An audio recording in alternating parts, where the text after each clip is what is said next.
urabizi ninjye muntu utazi ururimi ibaze nawe ari wowe nta rurimi uzi ari nanjye nta rurimi nzi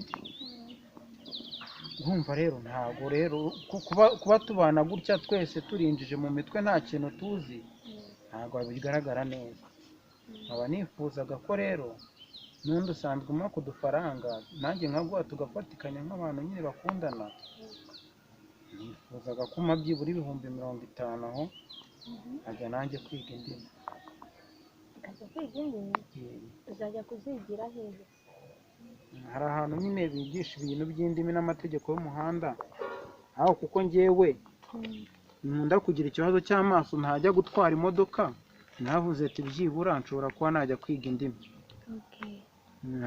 Ariko icyo gitekerezo nicyo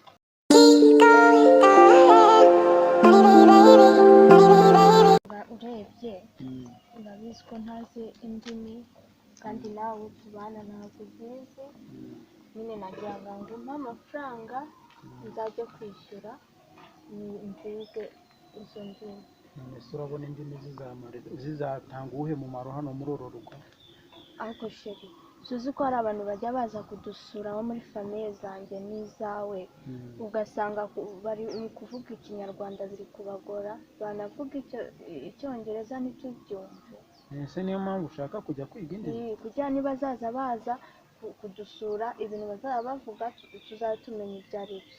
Ese ibyo ndumva nta kintu bimaze ariko sheri kandi buri gihe nibyo ndakubwira ikintu ukanga kumva. None se wowe urashaka amafaranga yo kujya kwiga indimi ahubwo urambwira turabura gushaka amafaranga yo gutunga urugo turajyana muri ibyo bintu by'indimi n'ibyo bintu bibaho kwe?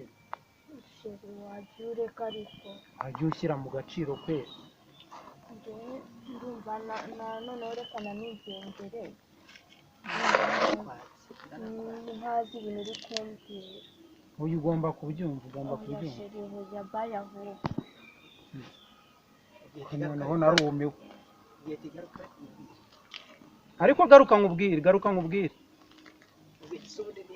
wisubiyeho ngiye kuyaguha. ntiwumva se noneho ubundi se kare wigiraga ibiki? Erega ni urukundo naho ubundi ntabwo nakabaye rwose amafaranga ajyana muri ibyo. Urakoze cyane aho genda witegura. Erega umugore aranza mbere ikiyobyabwenge ku buryo neza atuma mfata imyanzuro ntateguye nta kundi.